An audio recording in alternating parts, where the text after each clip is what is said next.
a threat as well. And you just reported also, just editorially, there are live rescues happening right now in an assisted living facility in Hillsborough County as well. Isabel Rosales, thank you so much for that. We'll come back to you. Stay safe. Let's get to meteorologist Derek Van Dam. Derek, sort of the twin threats we're seeing right now. On the west coast of Florida, it's the flooding, water rescues happening right now. On the east coast, it's this just immense amount of tornado activity.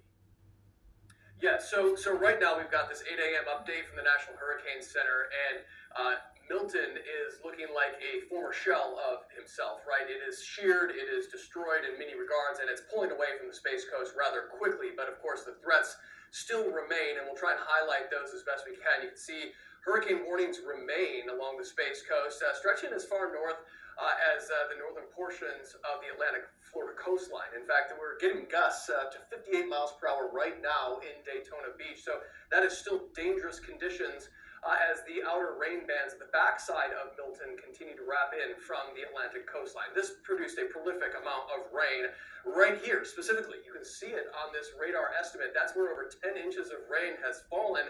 And we heard from Isabel's great reporting about the water rescues that are taking place in Hillsborough County and then into the Clearwater area right now. Clearwater Beach saw 14 inches, St. Petersburg 18 inches.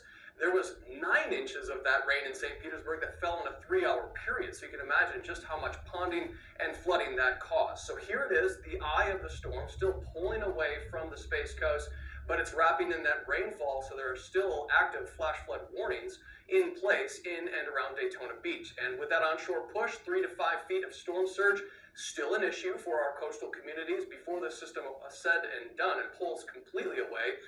These are the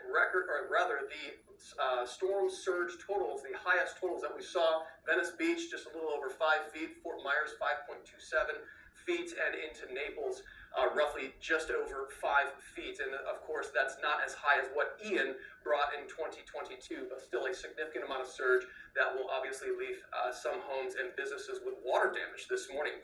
Wind gusts over 100 miles per hour right where the storm made landfall, again, just near Siesta Key.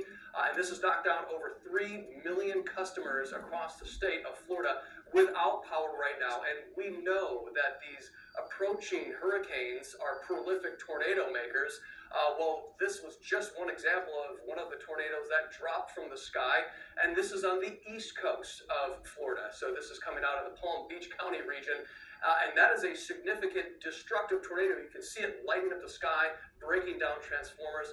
This is incredible, John. There were the record number of tornado warnings that were issued in one day's time across the state of Florida yesterday. That was just one of them. You can see the others from previous hurricanes as well. Yeah, look, it was just one after the other yesterday afternoon and well into the evening. Derek Van Dam, thank you very much. And again, you're looking at these live pictures and these just water rescues, people driving down the streets in boats. Derek Van Dam, thank you.